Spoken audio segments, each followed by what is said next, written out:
영광을 보내 우리 가운데 계신 주님, 그 빛난 영광 온 하늘 덮고 그 찬송 온 땅 가득해. 내 눈 주의 영광을 보내 찬송 가운데 서신 주님, 주님의 얼굴은 온 세상 향하네. 권능의 발을 드셨네. 주의 영광 이곳에 가득해. 우린 선의 주님과 함께 찬양하며 우리는 전진하리. 모든 열방 주 올 때까지. 제 7장.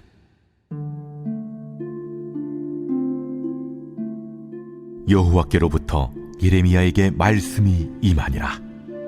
너는 여호와의 집 문에 서서 이 말을 선포하여 이르기를, 여호와께 예배하러 이 문으로 들어가는 유다 사람들아, 여호와의 말씀을 들으라. 만군의 여호와 이스라엘의 하나님께서 이와 같이 말씀하시되, 너희 길과 행위를 바르게 하라. 그리하면 내가 너희로 이곳에 살게 하리라. 너희는 이것이 여호와의 성전이라, 여호와의 성전이라, 여호와의 성전이라 하는 거짓말을 믿지 말라.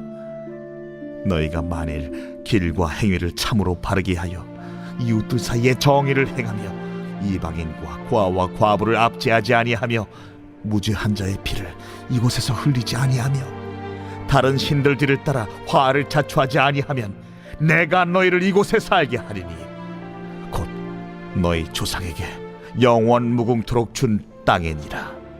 보라, 너희가 무익한 거짓말을 의존하는도다.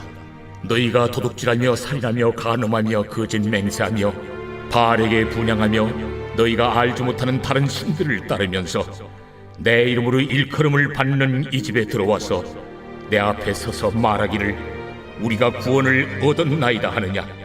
이는 모든 가증한 일을 행하려 함이로다. 내 이름으로 일컬음을 받는 이 집이 너희 눈에는 도둑의 소굴로 보이느냐. 보라, 나 곧 내가 그것을 보았노라. 너희는 내가 처음으로 내 이름을 둔 초소 실로에 가서 내 백성 이스라엘의 악에 대하여 내가 어떻게 행하였는지를 보라. 여호와의 말씀이니라. 이제 너희가 그 모든 일을 행하였으며 내가 너희에게 말하되 새벽부터 부지런히 말하여도 듣지 아니하였고 너희를 불러도 대답하지 아니하였느니라. 그러므로 내가 실로의 행함같이 너희가 신뢰하는 바 내 이름으로 일컬음을 받는 이 집 곧 너희와 너희 조상들에게 준 이곳에 행하겠고 내가 너희 모든 형제 곧 에브라임 온 자손을 쫓아낸 것 같이 내 앞에서 너희를 쫓아내리라 하셨다 할지니라. 오늘도 주님 앞에 나와 하루를 시작하시는 모든 성도님들을 진심으로 환영합니다. 오늘 본문은 정확한 시기에 대한 언급이 없습니다. 하지만 오늘 본문과 비슷하게 예레미야 선지자가 성전 뜰에 서서 말씀을 선포하는 본문이 예레미야 26장에 기록되어 있습니다. 그곳에서 예레미야는 현재의 악한 길에서 돌아선다면 재앙을 내리려 하던 뜻을 돌이키며 이 성전을 실로같이 되게 할 것이다 라고 소리치는데, 이때를 26장 1절은 유다의 왕 요시야의 아들 여호와김이 다스리기 시작한 때에 여호와께로부터 이 말씀이 임하여 이르시되 라고 기록합니다. 이를 근거로 할 때 오늘 본문 역시 여호와김 즉위한 직후 선포된 말씀임을 알 수 있습니다. 여호와김 즉위 직후는 이스라엘 백성들에게는 국가적 위기 상황이었습니다. 선한 왕이었고 나라를 부강하게 이끌었던 요시야 왕이 애굽과 무기또에서 싸우다가 전사하였고 그로 인하여 요시야 왕의 아들 여호아하스가 새로운 왕으로 등극하였습니다. 하지만 애굽의 느고 왕으로 인해 그는 3개월 만에 폐위당해 애굽으로 끌려가게 되었습니다. 그리고 그 대신 그의 형 여호야김이 느고 왕에 의해 유다의 왕으로 지휘하게 된 것이죠. 사실상 유다가 애굽의 치하 아래 들어가게 된 것입니다. 이런 국가적 위기 상황 가운데 이스라엘 백성들은 무엇을 할 수 있었을까요? 그들은 성전으로 들어와 최선을 다해 기도했을 것입니다. 그리고 그들은 하나님께서 예루살렘 성전에서 거하시며 우리와 함께 하시기에 우리를 지켜주실 것이며 이 나라는 결코 망하지 않을 것이다 라고 생각했던 것입니다. 그런데 이런 이스라엘 백성들 앞에 예레미야는 성전 문 앞에 서서 오늘 말씀을 선포합니다. 3절 하반절의 말씀인데요. 이렇게 기록합니다. 너의 길과 행위를 바르게 하라. 그리하면 내가 너희로 이곳에 살게 하리라. 어쩌면 너무나도 뜬금없어 보이는 이 예레미야의 외침은 이 시대를 살아가는 우리로 구원에 대해 다시 생각하게 합니다. 우리와는 시대와 상황은 다르지만 우리도 이스라엘 백성과 같은 함정에 충분히 빠질 수 있기 때문입니다. 우리가 따르는 개혁주의 신앙의 근간이 되는 이 이신칭의 교리는 너무나도 우리에게 소중합니다. 그러나 믿기만 하면 구원을 받는다는 이 소중한 교리를 우리가 잘못 이해하여 나의 신앙을 추구해 간다면 자칫 구원의 길에서 멀어지는 결과가 나을 수 있습니다. 오늘 말씀을 통해 유다 백성들의 모습을 보고 하나님께서 진정으로 기뻐하시는 이 구원의 길을 찾아 행함으로 온전히 나아가는 우리 모두가 되기를 소망합니다. 앞에서 말씀드렸듯이 요시야 왕은 제위 당시 성전을 보수하다 율법서를 발견합니다. 그리고 그 율법서를 낭독하고 율법서를 함께 읽으며 또 가르치고 행하게 하였습니다. 하나님께서는 요시야의 이러한 종교개혁의 모습을 기쁘게 여기시고 다윗의 선한 길을 행한 왕으로 인정해 주셨으며 그의 나라를 평안하게 하셨습니다. 이러한 왕을 통해 하나님의 은혜를 경험한 백성들임에도 불구하고 다음 왕이 세워지고 상황이 변화되자 이스라엘 백성들은 말씀을 따라 살아가지 않는 삶을 보이기 시작합니다. 요시야의 제위 기간이 약 31년이라는 시간 동안 이스라엘 백성은 분명히 철저하게 율법을 교육받고 낭독하며 실천하는 삶을 살았을 것입니다.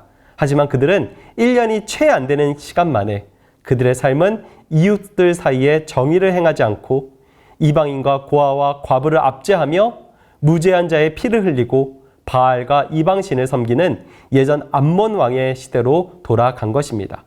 더욱이 이 모습을 아는 선지자들과 제사장들마저 이스라엘 백성들에게 이것이 여호와의 성전이라고 이곳에서 기도만 하면 된다라는 식으로 거짓 선포를 함으로 그들에게 면죄를 주고 있을 정도로 이 모든 것이 타락하였습니다. 그러한 이스라엘 백성들 앞에 예레미야는 성전 문 앞에 서서 오늘의 말씀을 선포하는 것입니다. 그리고 예레미야의 입술을 통해 전해지는 하나님의 말씀은 이스라엘 백성들이 그토록 원하던 대답과는 차이가 있었던 것이죠. 이스라엘 백성들은 성전은 하나님의 집이고 하나님께서 거하시기에 그 거룩한 성전에 있는 예루살렘과 유다는 당연히 주의 구원의 손길 안에 있다라고 생각했습니다. 아니요, 그래야만 한다라고 생각했던 것이죠.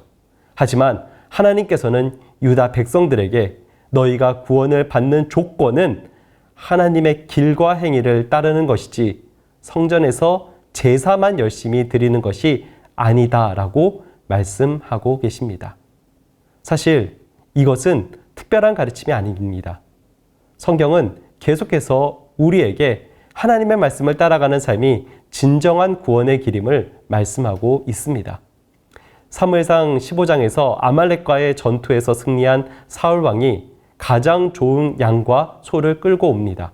분명 하나님께서는 모든 것을 진멸하라라고 명령하셨지만 사울 왕은 이 점에 대해서 묻는 사무엘에게 이렇게 답함으로 자신의 의도를 설명합니다. 사무엘상 15장 21절입니다. 다만 백성이 그 마땅히 멸할 것 중에서 가장 좋은 것으로 길갈에서 당신의 하나님 여호와께 제사하려고 양과 소를 끌어왔나이다 하는지라. 여호와 하나님께 제사하고자 그렇게 했다라고 말하고 있습니다. 어떻게 보면 굉장히 기특한 생각일 수 있습니다. 하지만 사무엘은 단호하게 22절을 통해 이렇게 말합니다. 사무엘이 이르되 여호와께서 번제와 다른 제사를 그의 목소리를 청종하는 것을 좋아하심 같이 좋아하시겠나이까. 순종이 제사보다 낫고 듣는 것이 순양의 기름보다 나으니. 사무엘은 제사보다 하나님의 말씀을 따라 살아가는 삶을 사는 것이야말로 진정으로 하나님께서 기뻐하시는 삶의 모습임을 말씀합니다. 그리고 결국 이 사건 이후로 순종함이 없었던 사울 왕은 하나님께 버림을 받게 됩니다. 신약에서도 예수님께서는 맺은 열매로서 그 사람을 알 것이다 라고 말씀하시면서 이렇게 덧붙여 말씀하십니다. 마태복음 7장 21절입니다. 나더러 주여 주여 하는 자마다 다 천국에 들어갈 것이 아니요 다만 하늘에 계신 너희 아버지의 뜻대로 행하는 자라야 들어가리라. 열매를 맺는다는 것은 곧 하나님 아버지의 뜻대로 행하는 자임을 분명하게 말씀하고 계십니다. 하나님의 말씀을 따라 살아가는 삶이 하나님의 구원을 누리는 삶의 조건이 되는 것입니다. 건물의 화려함과 제사의 화려함이 구원의 길이 아님을 우리는 기억해야 합니다. 우리의 신앙에서 예배에 참여함은 너무나도 중요합니다. 하지만 예배의 참석이 부족이 되어서는 안 될 것입니다. 꺼림직함으로 인한 예배의 참석이나 도장을 찍는 듯한 예배의 참석은 하나님께서 기뻐하시는 예배자의 모습이 아니기 때문입니다. 하나님께서는 영과 진리로 드리는 예배를 받으십니다. 이는 주님을 믿는 믿음 안에 그 믿음의 결과로 먼저 말씀을 따라 살아가는 삶을 사는 이 하나님의 백성이 드리는 예배를 의미하는 줄로 믿습니다. 예레미야 선지자는 오늘 본문 12절을 통해 실로를 통해 교훈을 얻을 것을 이어서 말씀하는데요. 실로는 다윗이 예루살렘으로 법궤를 옮기기 전 성막이 있었던 곳입니다. 그곳은 북이스라엘 에브라임 지파의 성읍으로 북이스라엘에서도 중요한 곳이었습니다. 하지만 이미 약 110년 전 북이스라엘과 함께 멸망했고 그곳은 황폐해졌습니다. 하나님께서 중요하게 여기시는 것은 자신의 백성이 믿음의 열매를 잘 맺고 있는 것이십니다.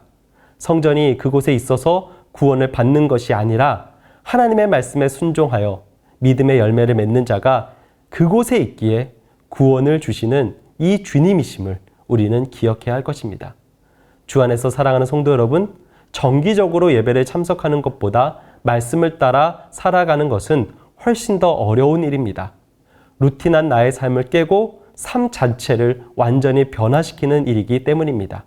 더욱이 우리의 연약한 본성은 지금까지 죄악에 물든 삶으로 다시금 걸어가고자 하는 마음이 더 크며 나에게 듣기 좋은 말, 나에게 평안한 말을 더 듣고 그것으로 위안을 삼고 머물고자 하는 모습도 우리는 가지고 있습니다.